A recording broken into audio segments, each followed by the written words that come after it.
Bienvenidos, bienvenidas a una edición más de Perspectivas. En esta ocasión se encuentra con nosotros Elsa María Certuche, que tengo el honor de decir que fue mi maestra y una de las personas que me cambió la vida académicamente y profesionalmente hablando, porque eh, fue un cambio muy drástico de los conocimientos con los que llegué de la preparatoria. Y pues para mí es toda una personalidad de la universidad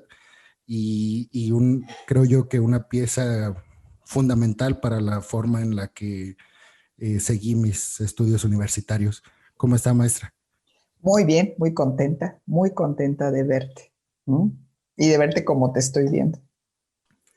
¿Cómo, en qué está trabajando ahorita? ¿En qué universidad o qué proyectos personales son con los que está trabajando? Pues mira, ahorita continúo trabajando con la Universidad Latina. Me incorporé a la licenciatura de comunicación, nuevamente con la materia de estética. Sigo trabajando en los diplomados. En esta ocasión digamos, encabezando el diplomado en Arte y Culturas del Mundo, que es un tema apasionante porque tradicionalmente es algo que no da tiempo de ver, como que tenemos todavía una tradición tan eurocentrista que todo lo que no sea europeo, todo lo que sea oriental o de África o Oceanía o algo realmente no, no se da tan fácilmente el espacio. Entonces sigo con eso. Por otro lado, pues me dedico, como me he dedicado muchísimo tiempo a sesiones o talleres particulares. Y bueno, con esto del COVID, bueno, se ha todavía ampliado más este rubro porque pues sí, ya el distanciamiento social y demás, pues fortalece el tener alguna actividad ya en línea, aunque pues realmente es una forma de aprendizaje también muy importante para mí, porque no es lo mismo tener una interacción personal, directa, en vivo y a todo color, a tenerlo a través de aparatos, de computadoras, de estar dependiendo de que si hay el internet o no hay, que si la señal está buena o no, que si la de los alumnos o los estudiantes o los participantes, como le quieras llamar, pues tengan también las mismas condiciones. En fin, o sea, la dinámica es diferente, pero considero que, bueno, como todo, siempre tiene un área de oportunidad muy grande pues una de las razones por las cuales elegí el estudio de la historia del arte es porque considero que siempre está en constante renovación lo que es la manifestación plástica, pero también este tipo de situaciones, el que de repente, ahora sí que de golpe y porrazo te orillen, te refuercen en tener una acción de forma diferente, creo que también es un área de oportunidad muy grande y que pues mientras más personas eh, se den a la tarea de desarrollarlo, pues va a ser mucho más, va a fortalecer muchísimo más a esas personas. Por lo menos eso es lo que yo siento en lo personal, porque si te soy sincera, me cuesta mucho trabajo, me pone todavía muy nerviosa. Este, el no saber si esto va a depender de la computadora o de que yo estoy realizando las operaciones específicas o si es el internet o si es la red o sea, pero bueno, también te abre perspectivas distintas, entonces pues, es algo muy interesante, muy interesante.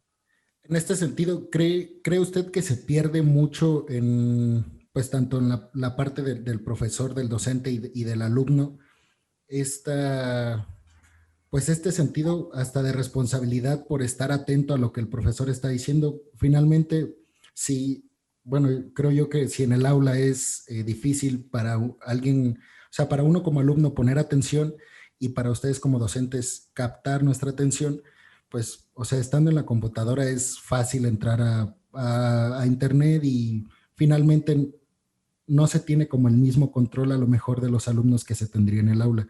¿Cree usted que sí cambia mucho en cuestiones pedagógicas y cuestiones de aprendizaje? O sea, se pierde mucho se pierde mucho valor del aprendizaje con los alumnos. Fíjate que no es tanto que se pierda. Yo creo que cualquier alternativa tiene sus ventajas y sus desventajas. Voy a hablar primero de las ventajas, ¿sí? Si de repente tú estás ejerciendo una clase y expones los puntos, los temas, tópicos, actividades, etcétera, etcétera, y ves que, por ejemplo, el alumno fulano de tal no se pudo conectar. Cuando lo estás haciendo a través de estos medios, tienes la oportunidad de bajar la grabación de la clase. Entonces, cualquier cosa que se haya perdido se puede recuperar. Entonces, eso yo creo que sí es una gran ventaja.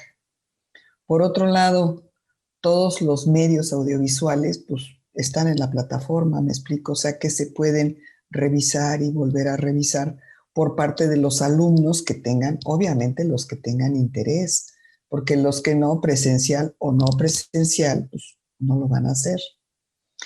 Lo que por el otro lado creo que sí se pierde es esa interacción personal. ¿Por qué? Porque cuando tú estás en el aula, no solamente estás viendo las caras de los estudiantes, sino también todo ese lenguaje corporal completo. ¿Sí? Y en el caso de estos medios, tú puedes estar viendo a lo mejor al chico o a la chica, pero a lo mejor no tiene suficiente fuerza el internet y entonces te dejan la fotografía y cosas por el estilo. Entonces hay muchos elementos, muchos elementos que sí se alcanzan a diluir.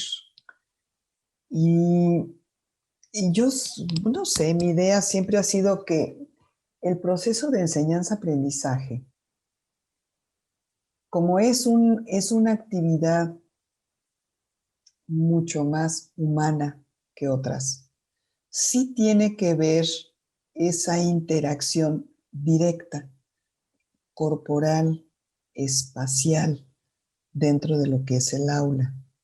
Desde el momento que llegan, que se ubican en determinado lugar, tú te das cuenta de la personalidad de muchos de ellos por el hecho sencillamente de sentarse al frente o de sentarse atrás o de ver con quién están, digamos, socializando.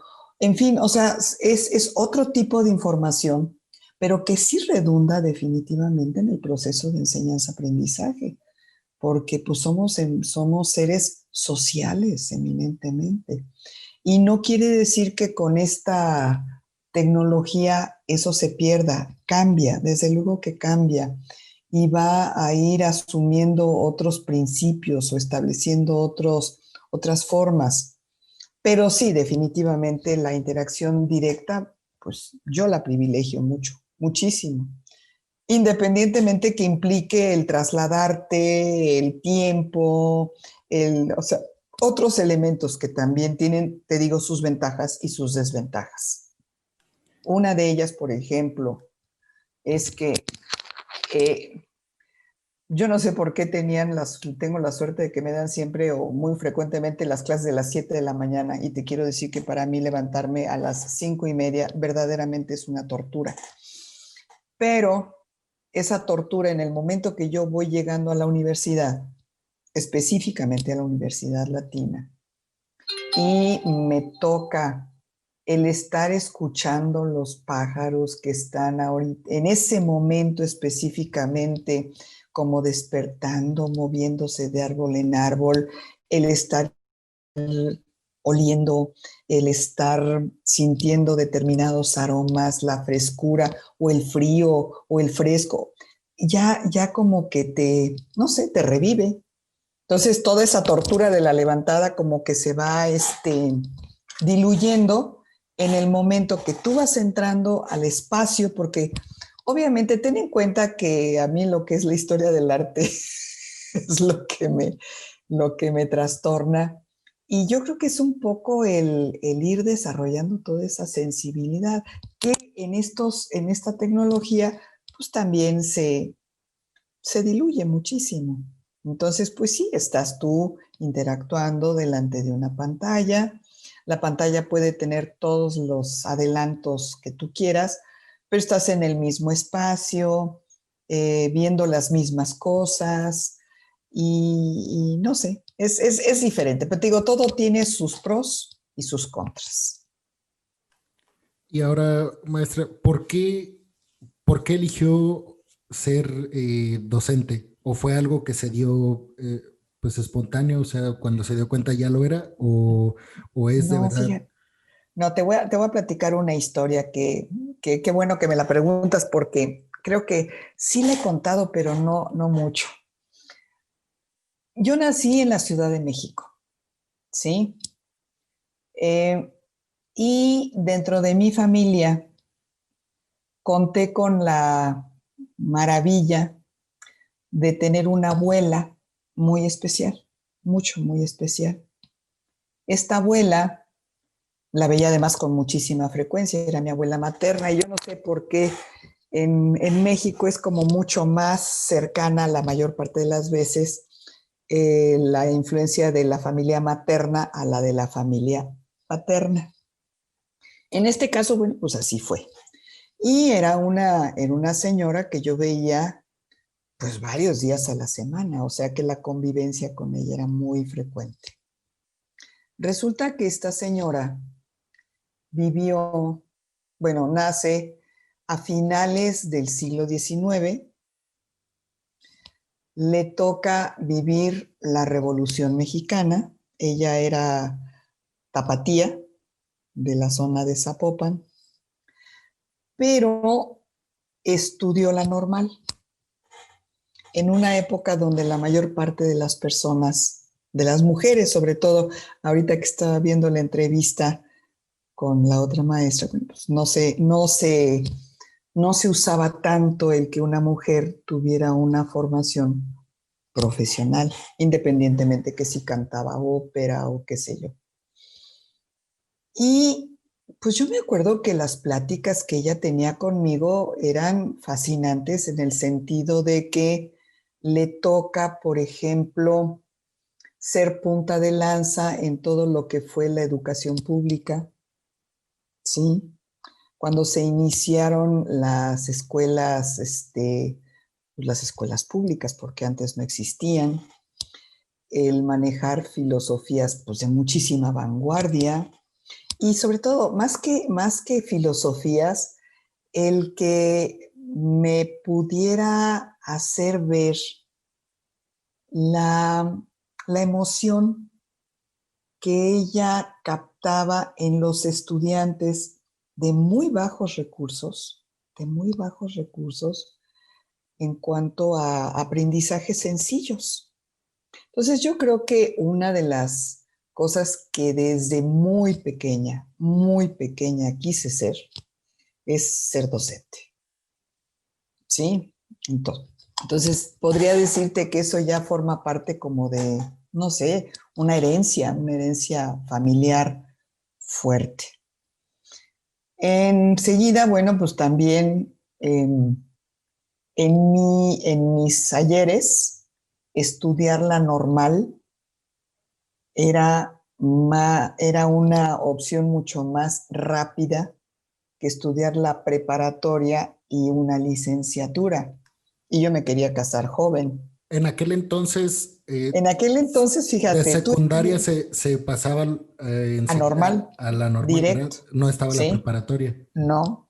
Entonces, Esa estrategia fue del gobierno para preparar para educar a la sociedad, o fue un plan, yo tengo entendido, ¿no? mira, yo supongo que esa estrategia se implementó con el sentido de generar mejores maestros, o sea, maestros más preparados, porque ponte a pensar, una chica que sale de 14, 15 años de la secundaria y estudia 3 años, porque eran 3 años los que se estudiaban de normal, pues tú salías a los 18 como maestra, ¿sí?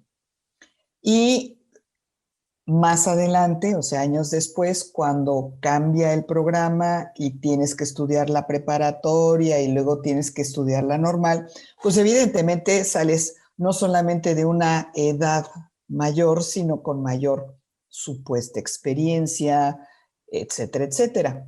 Entonces, pues en mis mocedades yo tenía un novio que adoraba y yo dije, yo no voy a estar esperando tantos años para poder recibirme, no, mejor me voy a la normal, etcétera.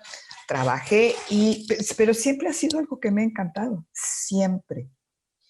De tal manera que termino yo mi carrera, tenía una de las condiciones para que yo pudiera casarme era recibirme.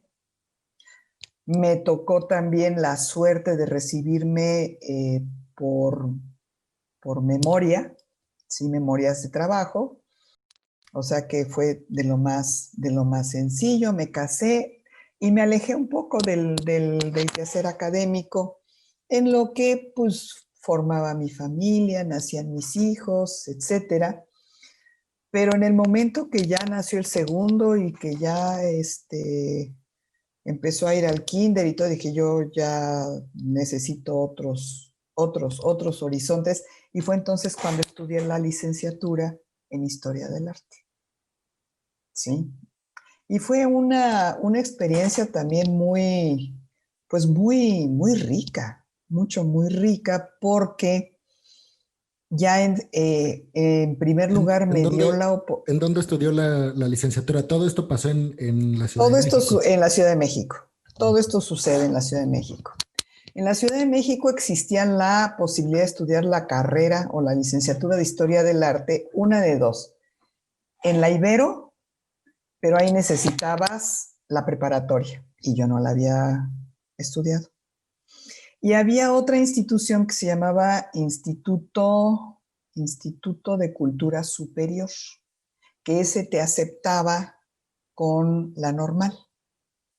Y era una institución que habían fundado refugiados españoles con una academia, una filosofía, un sentido extraordinario. Entonces, bueno, fue donde estudié, me quedaba muy cerca de la casa, además, etcétera. Te puedo decir, por ejemplo, que una de las razones por las cuales cuando abrí Aspasia, me pudieron confiar en la Casa LAM, o sea, el poder ser representante de Casa LAM, es porque puedo decirte que el Instituto de Cultura Superior fue el antecedente de la Casa LAM, o sea que más o menos es en ese sentido la forma de enseñanza y de actividades vinculadas sobre todo con lo que es el arte. Y bueno, fue cuando terminé. La terminé además muy rápido porque podía ¿Cuántos ir años, adelante. Dime, cuántos años eran de 4, la licenciatura? Cuatro, ok. 4, 4. Pero como de pronto algunos maestros tenían la oportunidad de ofrecer veranos, pues a mí me daba igual estudiar el verano que el otoño, que el invierno, que la primavera, que lo que fuera, porque pues de todas maneras me interesaba y además tuve la fortuna de contar con unos excelentes maestros. Uno de ellos, por ejemplo, en todo lo que era vinculado con el mundo prehispánico fue Felipe Solís, que en paz descanse, que llegó a ser el director del Museo Nacional de Antropología, ¿sí? Eh, en fin, o sea, vaya, realmente tuve unos maestros excelentes. ¿Cuál cree Y usted que sea el objetivo del quehacer docente? ¿O cuál sería el objetivo de un profesor? ¿O cuál tendría que ser? bueno, mira, voy a hablar a nivel personal, obviamente, porque cuando tú estás estudiando lo que es la normal, te enseñan muchísima didáctica, metodologías y demás, y vaya, no las quiero denostar ni muchísimo menos, pero una de las Pues una de las formas como yo veo al maestro y tiene que ver, fíjate, con el lenguaje. Un maestro es el que se dedica al magisterio y el magíster es el que se dedica a lo importante, ¿sí? Y pienso yo que el maestro no solamente tiene la obligación de enseñar alguna materia, alguna disciplina, fomentar alguna habilidad, no, sino de verdad de conocer a la persona con la que está interactuando y ver la manera obviamente dentro de sus posibilidades, de ver cuáles son en su interior de ese alumno, ese estudiante, todo ese bagaje, esa riqueza que tiene para que la pueda sacar. No solamente para que conozca, no solamente para que sepa, entre comillas, sino para que eso le produzca un beneficio, no solamente económico, porque no es solamente eso, sino también un beneficio hasta cierto punto espiritual, ¿sí? Una satisfacción, un orgullo. Entonces yo creo que esa es la función que tiene un maestro, desde mi punto de vista. El Decía, saber, dime. decía, decía Nietzsche me parece que es en el Zaratustra, y hacía pues toda una fórmula muy elaborada, pero bueno, finalmente lo que dice es que pues finalmente el profesor o el docente tiene que tener el objetivo de Así provocar es. algo en el alumno y hace, o sea, narra como el día perfecto de un docente y dice que tiene dos grupos. El docente llega pues a la escuela, tiene, tiene dos grupos, uno en la mañana y uno en la tarde, y los de la mañana pone el ejemplo que todos son religiosos. Mm. Todos son pues muy apegados a la religión, y dice el papel ahí del profesor pues tiene que ser decirles, tratar de convencerlos o guiarlos hacia el ateísmo, o a una religión totalmente contraria pues a la que ellos veneran.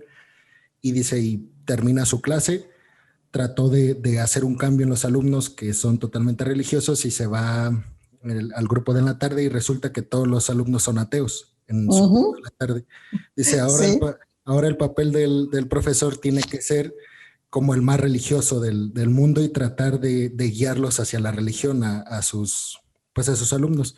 Entonces, yo creo que, pues, o sea, no tengo experiencia como docente, claro está, pero pues con los profesores y las maestras que he tenido a lo largo pues de mi vida universitaria, de mi vida académica, yo pienso que los que te marcan son precisamente los que te provocaron algo que no sabías, que no entendías. No solamente tiene que ver pues con recordar algún acontecimiento, alguna fecha o pasar algún examen, sino más bien, yo recuerdo mucho, y no sé si usted recuerde, y quiero poner el ejemplo porque creo que más que los regaños que me dio en las clases, más que los exámenes que estaban complicadísimos, más que todo eso, eh, se me quedó muy grabado una vez que llegó en la mañana. Me parece que llegó un poquito tarde,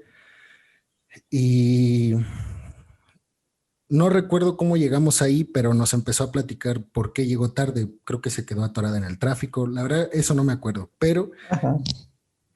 mm, nos dijo que, o sea, nos estaba hablando sobre la importancia de su profesión, de ser docente, y no, me acuerdo que nos dijo, posiblemente lo que yo gano aquí en la universidad me lo puedo ganar limpiando vidrios o barriendo las calles, y nos dijo, no es por denostar el trabajo o cualquier profesión, pero yo decido ganarme ese mismo dinero aquí, tratando de hacer un cambio en ustedes.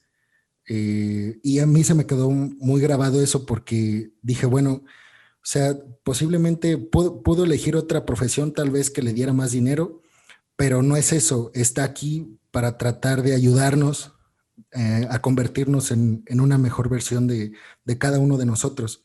Seguramente la hicimos enojar y por eso, y Con por toda eso, seguridad. y por, y por eso nos dio pues esa reflexión, pero se me quedó grabado y desde ahí entendí que, pues que más que perseguir el dinero, uno tenía que perseguir un objetivo y bueno, pues yo creo que ese es precisamente el objetivo del docente, o sea, cambiar, generar algún cambio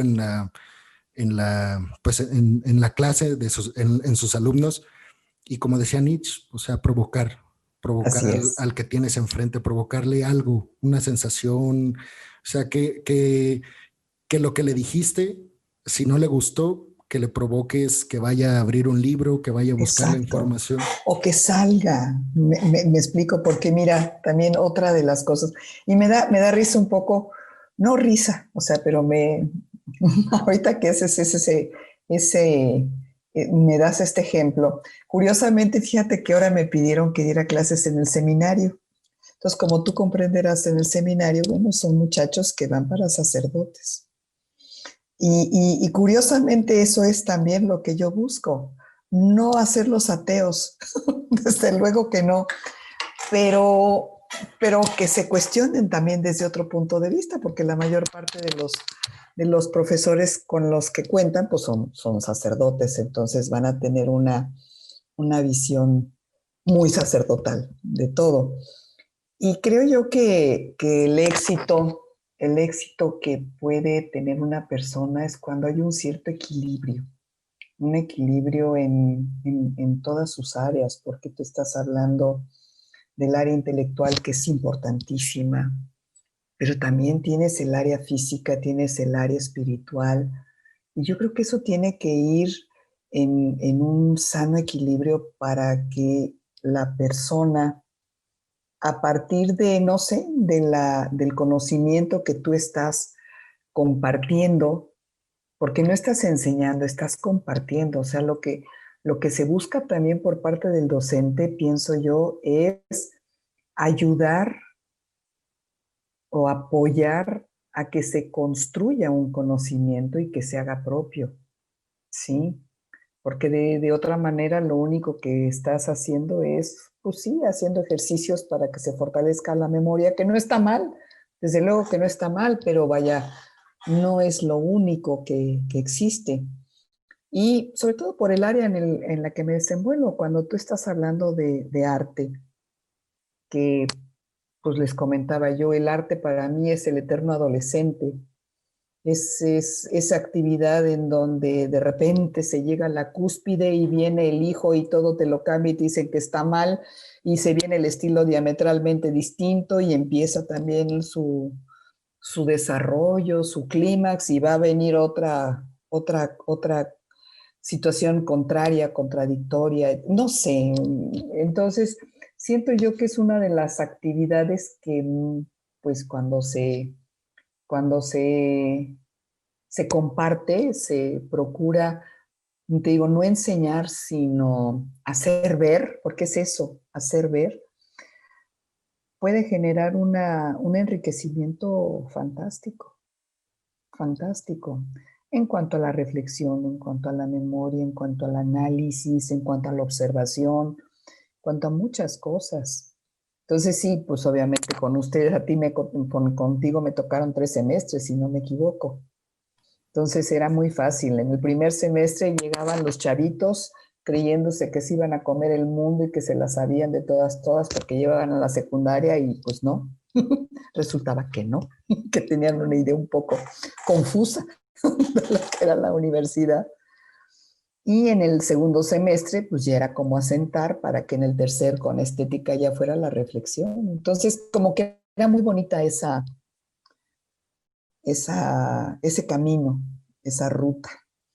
Y bueno, además me daba la oportunidad de conocerlos y como se los dije en algunas ocasiones, era un poco como cuando tú ves que nace una flor y ves primero el botón y el botón está cerrado, duro, medio verde y conforme va transcurriendo el tiempo empieza a abrirse hasta que logra una forma extraordinaria. Entonces, eso era lo que yo veía y lo que yo disfrutaba, porque también era el ver cómo se iban transformando y eso es de lo más enriquecedor para cualquier docente.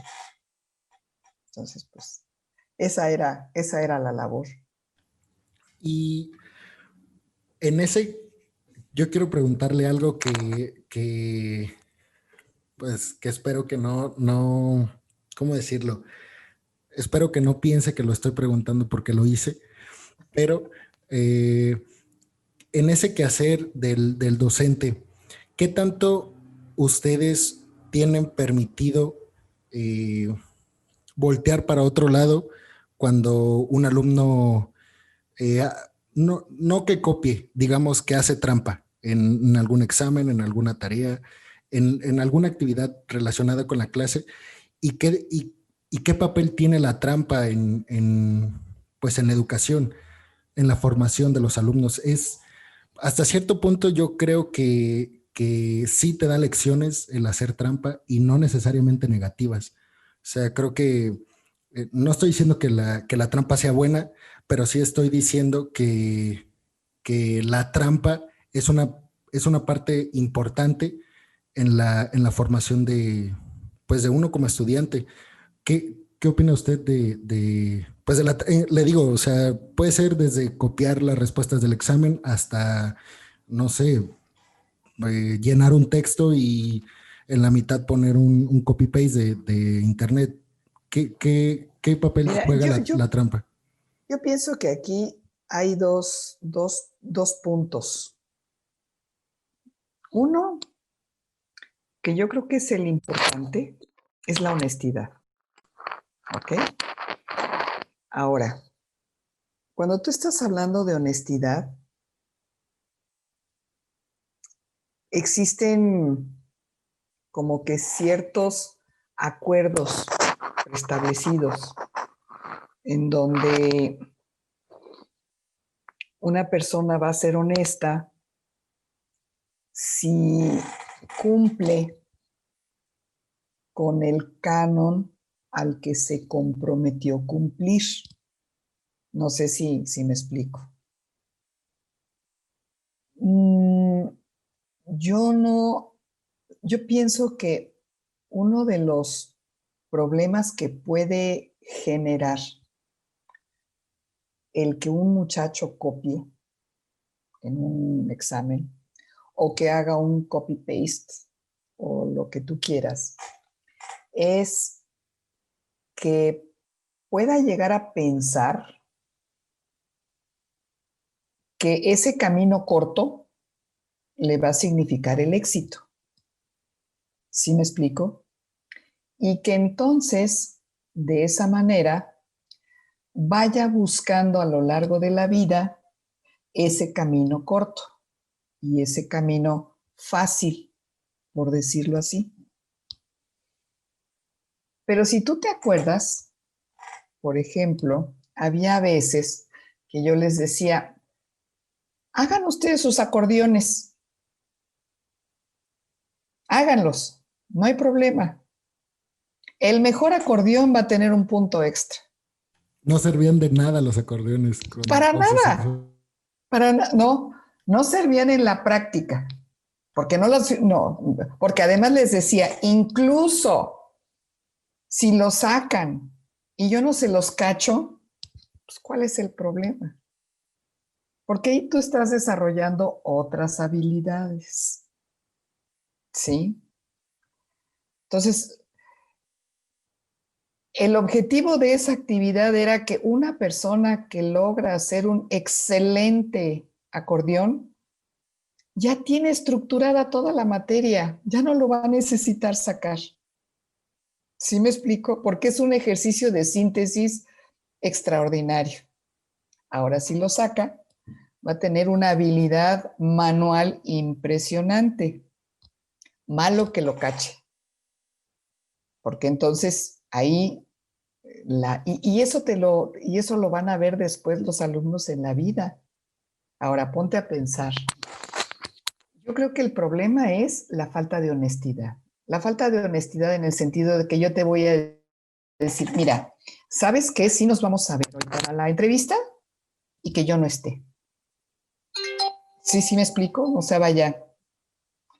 Falta de honestidad es decir, es que yo te diga, voy a hacer esto y le voy a echar todas las ganas del mundo y que no lo haga. O que le diga a alguien que lo haga, pero que no sea yo. Entonces yo creo que eso es el problema. Esa falta de verdad. Ahora, si te pones a ver, ya en la vida cotidiana es imposible que una persona aglutine dentro de su ser todos los conocimientos, o sea, necesita valerse de muchas investigaciones, de muchos copy-paste, de muchas cosas para poder conformar su propia versión. Entonces yo creo que ahí es más bien donde estriba esa situación de copiar o no copiar o hacer o no hacer, porque es decir, bueno, yo me comprometo, o sea, vaya, y en México tenemos, ahorita que estaba escuchando la otra entrevista, pues en México también tenemos una expresión muy particular donde dice, es que fulana o fulano es derecho. Y yo creo que ahí es donde estriba, es el ser derecho, es como les decía yo no les voy a pedir que lleguen tarde, que no lleguen tarde si yo llego tarde. Yo no les voy a pedir que no coman si yo como, porque ahí yo estoy dejando de ser honesta. ¿Sí? O no les voy a preguntar algo que yo no sepa, porque entonces, ¿cuál es el caso? Y cuando no sé, pues tengo la obligación de decirles que no lo sé.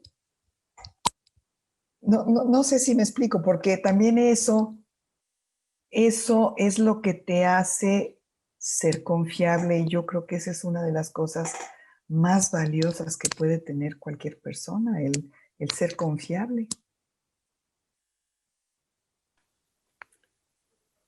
En este sentido, maestra, haciendo como una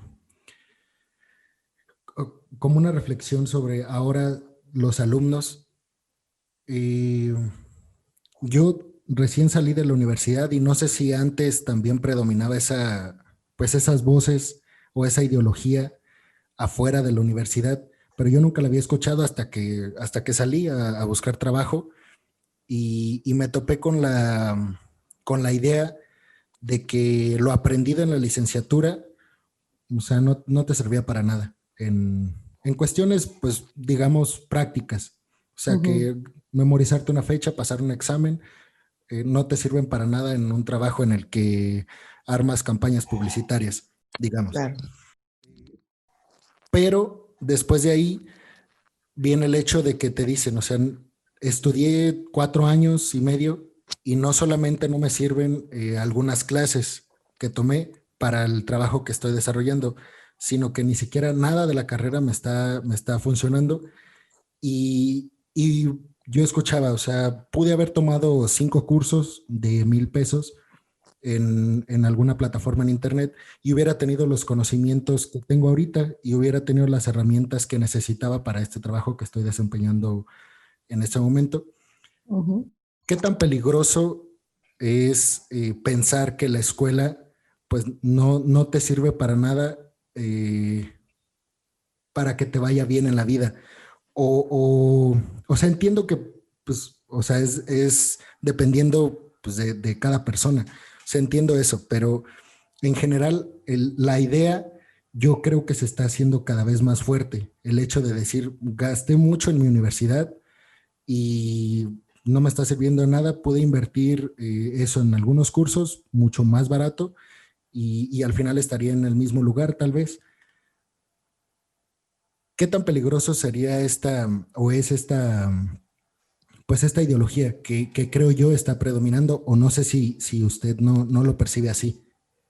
Bueno, no sé si alcanzó a escuchar esa parte de la entrevista con Sonia Sanauja en el que decía que el discurso es un síntoma de lo que está pasando en la sociedad. Entonces, Así a es. lo mejor en cuestiones prácticas, pues sí, uno estudia, pues si tu objetivo va encaminado a estudiar y a tener una profesión de alguna de las carreras, pero, y bueno, si quieres ser albañil o si quieres ser técnico de lo que sea, pues obviamente a lo mejor no necesitas cursar ninguna carrera. Esa parte sí creo que está como que clara, pero yo me refiero más bien al discurso que existe Ujú. en la sociedad de que la escuela no sirve. ¿Cree usted que como síntoma y como con lo que decía Sonia, cree usted que este síntoma en algún momento llegue a repercutir en que la escuela desaparezca como la conocemos actualmente? No me refiero tal vez a unos 5 años, obviamente, pero o sea que no, y no sé cómo lo ve usted con la afluencia a lo mejor de los estudiantes, no sé si disminuye con los años o no tiene como no tiene como un parámetro fijo y a veces entran más, en el año siguiente entran menos, luego muchos más. O sea, no sé si eso se percibe o lo percibe usted como docente, de que los alumnos cada vez están, cada vez hay menos afluencia de alumnos pues, en todo lo que tiene que ver con la vida académica. Diciendo, ok, ya está Mira, repercutiendo el discurso. pues mira, no, yo no estaría tan de acuerdo con con esta propuesta. Creo que aquí tendríamos que analizar varios factores. Lo que sería la enseñanza como tal va a tener que adaptarse a las circunstancias, ¿sí? Pero no puede desaparecer. Ok. Forma parte de de la naturaleza humana. Quizá como la estamos viendo ahora, como la estamos viviendo, pues sí va a tener que cambiar, desde luego, porque si de entrada estás viviendo ahorita una etapa directamente con el COVID, en donde los empleos están bajando, los ingresos están bajando, etcétera, etcétera, pues definitivamente va a haber una merma importante en el grupo de estudiantes que puedan acceder a una universidad. Eso desde luego. El factor de la enseñanza pública, pues desafortunadamente tampoco va a estar muy bien, digamos, asentado, porque pues ahorita estás escuchando perfectamente que ya los maestros de la Universidad de San Nicolás, pues están cobrando ya destiempo y cosas por el estilo, y también hay huelgas y cosas o sea, yo pienso que la educación sirve, la educación universitaria sirve. Lo que no sirve, definitivamente, es que se obligue al estudiante a acudir a una universidad a estudiar algo que no le interesa. Eso es lo que no sirve. Lo que no sirve es que se piense que en México la gente va a salir adelante solamente si tiene una licenciatura, porque no es cierto. Punto, no es cierto. Y obviamente yo estoy a favor del estudio de las humanidades, pero eso no es para todo el mundo. Ni le va, conozco personas que les da una satisfacción enorme el poder desarrollar la instalación de cualquier aparato de una manera no adecuada, sino lo mejor posible. Y va a estar feliz de estarlo haciendo.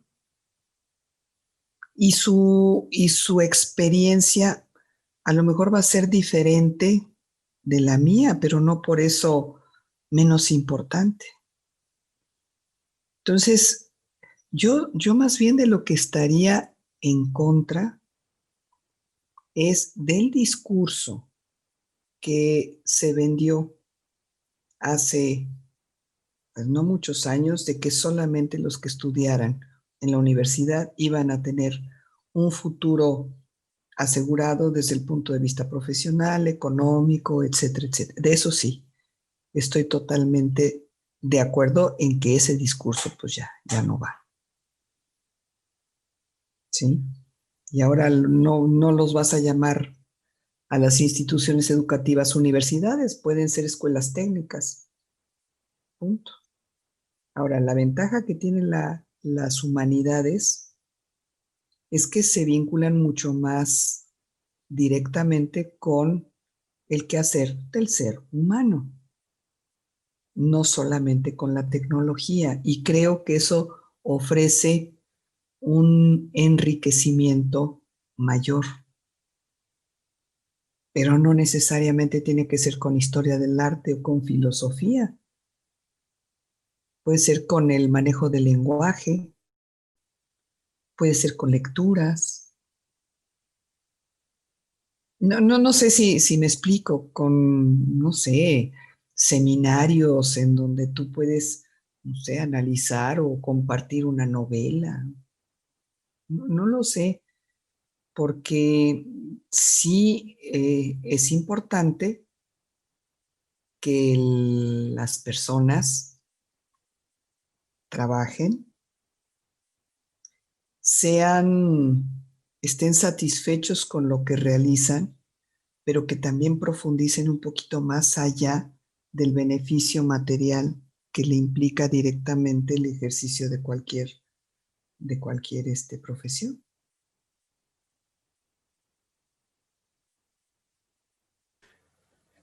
En este sentido, maestra, también me gustaría preguntarle, usted que ha viajado mucho y que conoce de muchas culturas, ¿qué tan importante es para la formación profesional y personal el hecho de salir o sea, ya sea un viaje de placer o estudiar en otro país, vivir en otro país? ¿Qué, lo recomendaría, además? O sea, ¿recomendaría hacerlo? Profundamente. ¿Y cuáles cree usted que son pues, las habilidades que uno desarrollaría con viajar y conocer otras culturas, entender otras culturas? Mira, de entrada, para mí me parece importantísimo que las personas viajen. Importantísimo. No por el hecho de viajar, no por el hecho de decir, oye, es que fui a París. No. Sino por el hecho de que cuando tú sales de tu país, sales como de el área cómoda, de lo conocido, y de repente empiezas a interactuar en un ámbito que puede llegar a ser conflictivo. Y te lo decía la maestra, las culturas, el cómo una familia dispone de los espacios de su casa. O sea, vaya, y cosas que aparentemente son tan sencillas, te hace romper paradigmas. Y, y creo que las personas que desarrollan esa habilidad en romper paradigmas van a tener muchísimo más herramientas para sacar adelante cualquier situación. ¿Sí? Y mira, te voy a poner un ejemplo sencillo. Tuve la oportunidad de estar estudiando en Portugal. Es una cultura latina. El portugués es semejante, muy semejante al español, sobre todo al español antiguo. La gente es muy amable. El manejo en las universidades, porque yo fui como estudiante, no fui como docente. me dio la oportunidad, por ejemplo, de vivir el bullying como estudiante, ¿sí? Y de sentir que de repente, pues sí le caía gorda a una maestra. Eso a mí me va a generar, eso siento yo que en su momento me generó, por un lado, el poder entender a los estudiantes de mis grupos que pueden tener esa percepción, ¿sí? Por otro lado, en la interacción con las personas y con el lenguaje, también es muy curioso porque, por ejemplo, tú vas y con la mejor intención del mundo en una casa que te están ofreciendo una cena, dices, qué exquisito está esto. Y que se molesten, porque resulta que exquisito tiene un significado diametralmente distinto. Sí. O por ejemplo, que, no sé, estés con personas que tienen un cierto nivel que pueden redundar en un beneficio para tu profesión o no, y que te inviten a una cena, y que tú por la educación que tienes termines todo lo que te sirvieron en el plato y lo consideren que es de mala educación. Sí. Entonces, y te estoy hablando de ejemplos muy sencillos, pero, por ejemplo, en cuanto a la educación, cuando estuvimos en Noruega nos decían, es que, por ejemplo, claro que hay una tecnología diferente y demás, pero también es una visión y una educación distinta.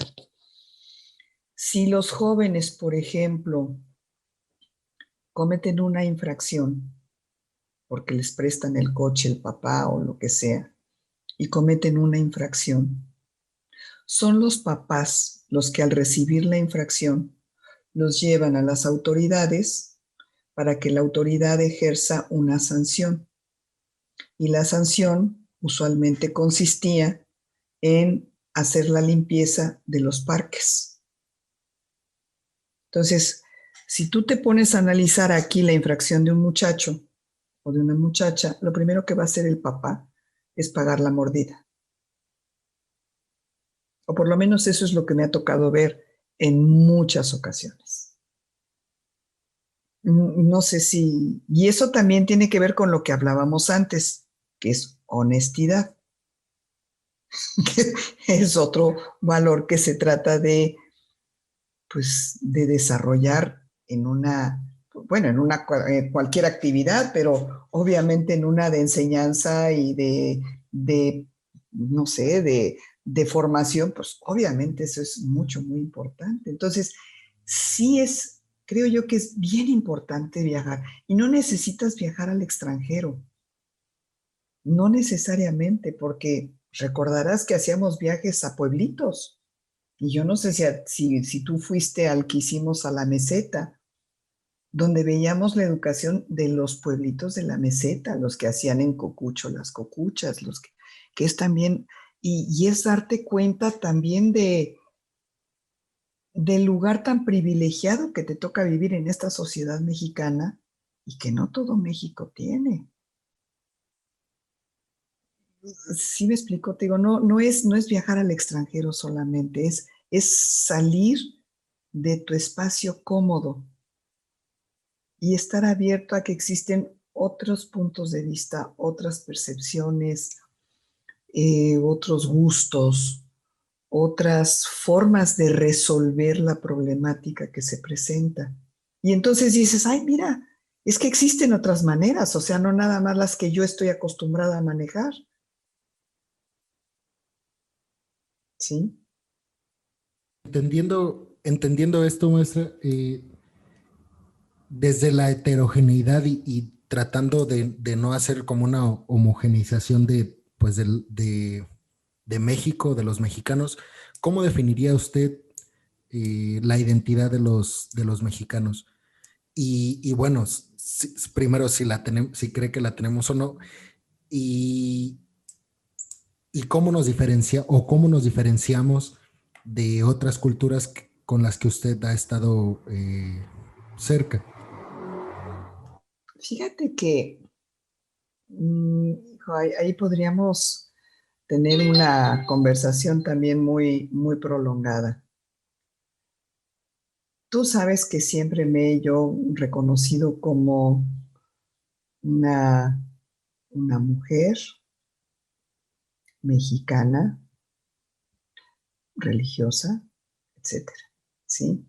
Pero mexicana. Y que uno de los intereses más grandes que tengo es en conocer y en dar a conocer la historia, el arte y definitivamente, bueno, pues ahí está inmersa lo que sería el ser mexicano. En cuanto a la identidad, yo creo que está todavía dentro de un proceso de construcción, ¿sí? Tenemos todavía como grupo humano que, pues primero conocer nuestra historia, primero, y después de conocerla, de verdad reflexionar en ella para ver qué tanto de mexicanos somos y qué entendemos por ser mexicanos además, porque es muy común el que encuentres la, la búsqueda de esa identidad denostando lo europeo o denostando lo local, me refiero de entendiendo lo local como la parte indígena, sin asumir cabalmente que somos mestizos y que el ser mestizo te puede dar una riqueza impresionante si la sabes asumir. Entonces, mira, hay muchos textos. Eso creo yo que es algo que está todavía en construcción. Te puedo decir que en el mundo latinoamericano, si tú vas al Perú, si tú vas a Argentina, no, Argentina puede que no, por lo mismo que estaba diciendo la maestra, no es tan no es tan latinoamericana, pero si tú vas, por ejemplo, a Ecuador, Bolivia, etcétera, tú vas a ver cómo los habitantes van a concebir a México como el hermano mayor de Latinoamérica, ¿sí? Tenemos unos aspectos geniales dentro de nuestra cultura. Tenemos una cultura riquísima. Desafortunadamente, no hemos todavía aprendido a aceptar la riqueza que tenemos, porque a veces es conveniente para un sistema, a veces para otro país, a veces, no sé, hay muchos factores que están incidiendo en esta situación. Te podría hablar de lo que yo desearía.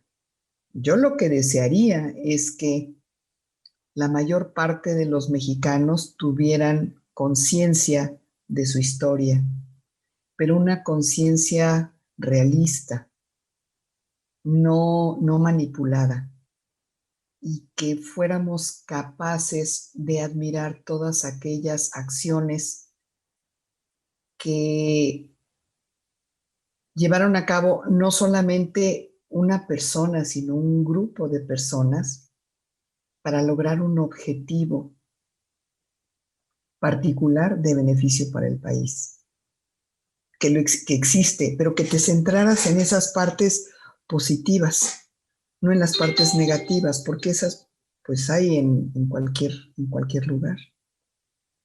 Entonces, pues sí, tenemos una identidad, tenemos características muy particulares. Antes del COVID me tocó recibir a un grupo de españoles que se regresaron de verdad maravillados con el país, porque lo que llega al extranjero no es ni la décima parte de lo que es México. de tal manera que sí tienen una noción muy, no sé, muy corta de lo que es este país. Pero te digo, mi ideal es que pudiéramos sacar la casta que tenemos, porque la tenemos. Esa, esa concepción de los países vecinos pues, de América Central y de América del Sur con respecto a México, de la que usted hablaba, no tendrá que ver con que somos vecinos del país poderoso, del país que cultiva, del país que es dueño de la moneda que se maneja en todo el mundo. No tendrá que ver con eso y no tanto con nosotros como mexicanos. Mira, desde luego que tiene que ver, desde luego. Pero te quiero decir una cosa, y ahí me voy precisamente al conocimiento de nuestra historia. Solamente, solamente, por ejemplo, Perú tuvo en el pasado una civilización súper avanzada, comparable con la de México. Y no es por denostar a otros países, desde luego que no. Pero la riqueza histórica que tiene México, de verdad es muy difícil de equiparar con cualquier otro país de Centro y de Sudamérica. Mucho, muy difícil. Porque también esta historia ha ido conformando la personalidad del mexicano. Y te puedo decir, y pues mira, no sé si es aventurada esta cuestión, pero con esta cultura mexicana estamos transformando también muchas cuestiones en Norteamérica, desde el punto de vista cultural, ¿sí? Porque tú has podido visualizar cómo la inercia que sigue una cultura bien asentada es capaz de imprimir muchas influencias en otras culturas. ¿Sí me explico? O sea, yo no creo que tenga que ver, por ejemplo, el que seamos vecinos de Estados Unidos con la fuerza que tiene la música mexicana. O sea, eso sinceramente no lo creo. La importancia que están teniendo ahora los cineastas mexicanos, claro que se están apoyando en una tecnología de otro país, desde luego, pero la inercia que lleva esa cinematografía es por todo ese bagaje cultural que tiene nuestro país. Y me llamaba mucho la atención que, por ejemplo, y mira que a lo mejor no tiene mucho que ver con historia del arte, desde luego, pero todo el mundo conocía a las actrices mexicanas por las novelas que circulaban en todos lados y en Portugal era famosísimo el Chavo del Ocho, famosísimo. Y no me vas a decir que eso tiene que ver con Norteamérica. Y obviamente te digo, estoy hablando de cultura en general. Entonces sí creo yo que tenemos una riqueza maravillosa y que estamos en proceso de aprender a reconocerla y valorarla y expandirla. Estuve, pues estuve viviendo en Estados Unidos bueno, casi 2 años después de que Ujú. salí de la universidad. Este, y bueno, no sé si sepa, pero iba a trabajar en vacaciones siempre. Cuando estaba estudiando en la UNLA, iba en vacaciones y trabajaba allá. Este, y yo noté, porque llegaba al mismo lugar siempre, a Nashville, Tennessee, Ujú. y, y llegaba pues, al mismo departamento, siempre al mismo lugar. Yo noté muchísimo cerca de los apartamentos donde yo me quedaba, la calle se llama Limbar Drive, Ujú. hay hay una tienda mexicana donde encuentras cualquier cosa. Es un supermercado, cualquier cosa que puedes encontrar aquí en un Oxxo, en una tiendita de la esquina, lo encuentras ahí. Atrás de esa tienda está una carnicería, y al lado de esa carnicería estaba una ventanita donde vendían tacos. Yo supongo que era el mismo negocio, tanto la carnicería como la taquería y la tienda mexicana.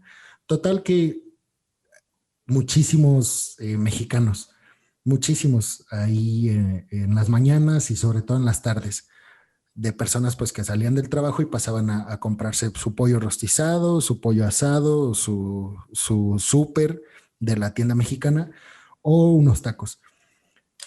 En esta vez que estuve allá, vi de americanos, bueno, de estadounidenses, mejor dicho, comprando tacos de tripa, de cabeza, Sí. como nunca había visto. Y eso fue, o sea, bueno, no sé si me tocó que yo lo vi esa transición en un año. No sé si, o sea, lleva muchos años, pero en un año yo noté ese cambio, pero un cambio gigantesco. O sea, americanos que llegaban, o sea, muchísimos ni siquiera trataban de hablar inglés, o sea, trataban de pronunciar la, pues la palabra en español.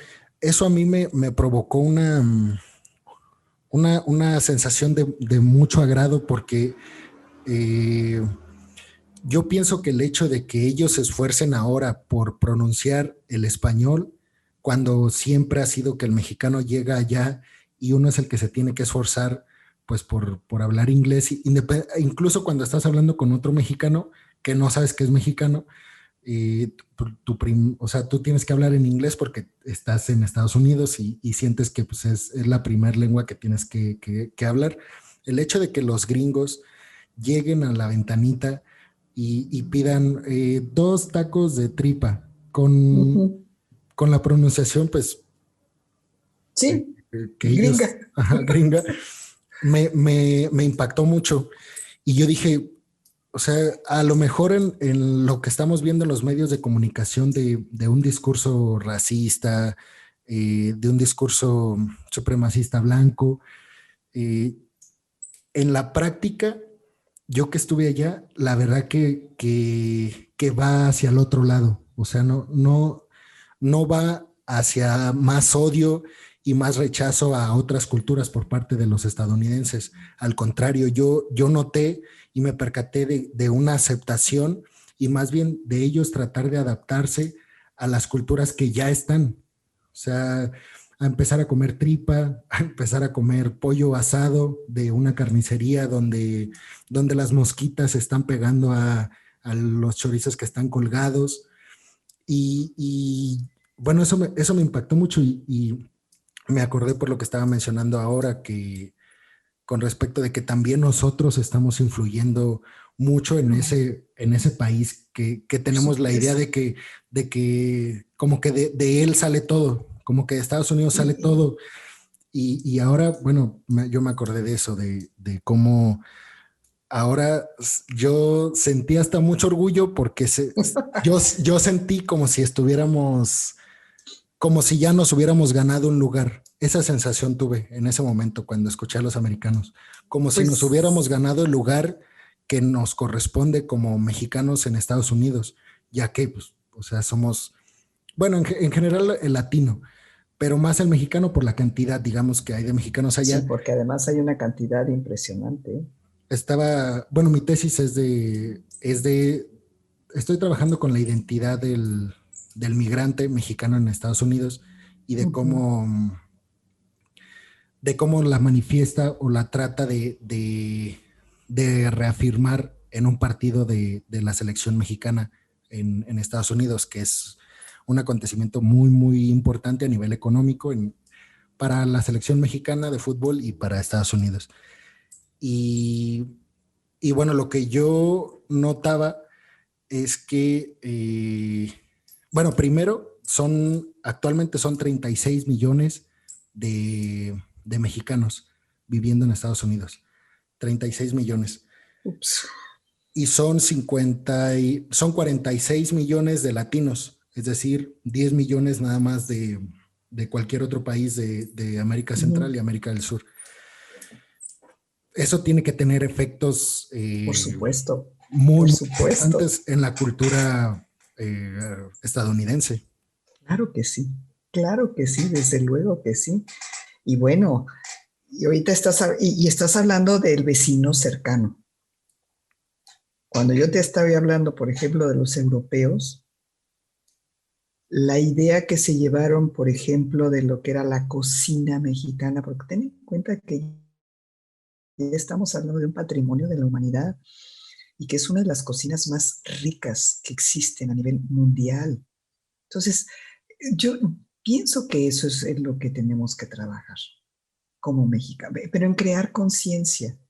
Ahora, obviamente, pues depende de muchos factores, porque la educación es algo mucho, muy importante que está desafortunadamente muy poco favorecido en general entre, no sé, los sistemas, los conocimientos, las materias por las que se opta. O sea, realmente, pues estamos pues batallando mucho con esta parte, pero de que se trata de un país extraordinario, claro que sí, pero un país que todavía tiene que vencer muchísimos paradigmas, porque es eso, es vencer paradigmas, es decir, a ver, ponte a pensar, ¿cómo es posible que no puedas trabajar tu identidad si solamente depende de aceptar la parte indígena y la parte europea y a lo mejor la parte asiática, porque también tenemos algo de asiáticos o la parte negra o lo que sea,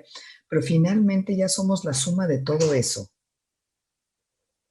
Y que de repente otros países, hablando de Estados Unidos, con una cantidad multicultural de personas, se puedan sentir estadounidenses. Y ahí, te digo, hay que realizar mucho más estudios y más que los estudios, trabajar en acciones ya directas que tiendan a eliminar esa noción a lo mejor de fracaso preestablecido, porque como eres mexicano, entonces te toca las de perder o no, no tiene por qué ser así. Sencillamente no tiene por qué ser así, pero pues eso se tiene que trabajar a partir de la cultura y a partir de la educación. Yo no sé si te acuerdas, pero lo que les decía es que una de las cosas que a mí más me maravilla y me llena de orgullo es la política cultural que se empezó a establecer desde hace alrededor de unos 20, 30 años en cuanto a los museos locales, cosa que no es tan fácil que encuentres tú en otros países. Entonces tú vas, no sé, ahorita si estás aquí en Morelia, pero de hace unos, ¿qué te gusta? 15 años para acá, en Tzintzuntzan no había un museo de sitio, primero. Estaban las ruinas, las zonas arqueológicas. Después pusieron un museo pequeñito, pero pues con ciertos elementos culturales interesantes. Ahorita dejaron un museo de sitio fantástico. fantástico. Y, y estoy ahorita hablando de un museo arqueológico. Pero si tú vas a Tzintzuntzan, al convento, vas a ver la museografía que establecieron en el Museo Virreinal, también museo de sitio. Y si tú vas al Museo de Antropología, te vas de espaldas en México. Entonces, toda esa política museográfica que se está desarrollando en México es, para mi gusto, de las más afortunadas, pero no es algo que se difunda, que se dé a conocer, o que como tú no te mueves fuera del mundo, fuera de México, pues tampoco sabes cómo están en otros lugares. Y a lo mejor si te toca hablar del Museo del Louvre o del Museo Metropolitan de Nueva York o no sé, pero cuando te pones a comparar, digamos, el por qué, el cómo y el para qué de esos museos, pues el Museo Nacional de Antropología, te quiero decir que los adelanta en muchos rubros, obviamente no en todos. No vamos a tener aquí la Mona Lisa, ¿no? Pero vamos a tener baños en todos lados. No sé si me explico, o sea, vaya, y claro, no vamos a tener el Museo de Bilbao, pero vamos a tener otras alternativas y vamos a tener muchos museos pequeñitos de sitio, donde ya la política centralista como que se está empezando ya a, a difuminar un poco, sin quitarle importancia. Y como eso deben de haber cantidad de ejemplos en rubros de los que yo no soy especialista, pero que existen. Pero el chiste es conocerlos y darlos a conocer. Y digo conocerlos porque el momento que los conoces empiezas como a sentir ese gusanito de, caray, pues sí estamos bastante bien en esta parte. Caray, si sí podemos hacer esto, ¿cómo no vamos a poder hacer otras cosas? Entonces, no sé, somos un país muy importante, pero que todavía tiene que romper muchos paradigmas.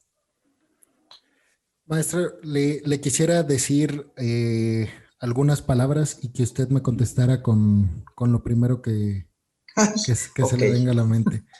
dale pues. Ok. Bueno, educación,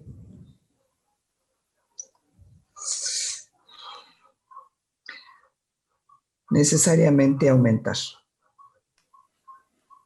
escuela,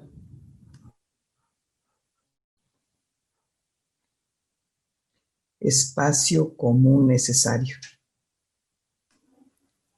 profesor y profesora, Ser humano con necesidad de darse. alumnos, Seres humanos con posibilidad de crecer. identidad, Certeza de ser quien eres. viajar, La mayor felicidad. México, El mejor lugar para nacer. mexicanos y mexicanas, Seres fantásticos. cultura, Todo lo que nos rodea. arte, Lenguaje universal. humanidad, Todos nosotros. historia, recorrido en el tiempo. Eurocentrismo. Una manera de ver el mundo. Conquista. Todos los días, pero de uno mismo. Heterogeneidad. Respeto. Estados Unidos. Vecino. Latinoamérica. Hermandad. Europa. Europa. Respeto y solicitud de respeto.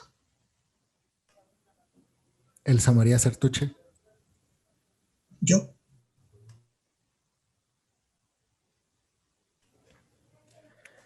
Y bueno, maestra, me gustaría pedirle que si podría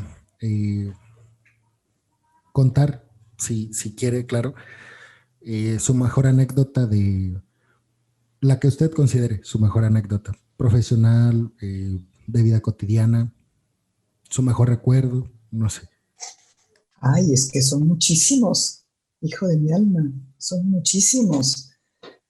Pero bueno, yo te puedo decir que una de las mejores cosas que me puede suceder, que no es que, bendito sea Dios, me ha sucedido, es encontrarme a un estudiante que haya cursado alguna materia conmigo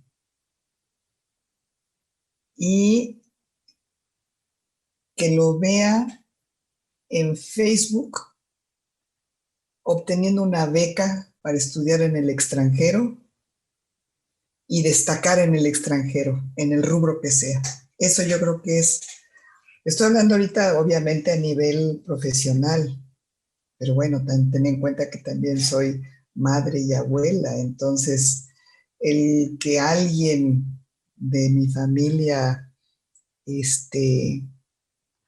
logre algo, pues eso me llena de satisfacción, de gusto.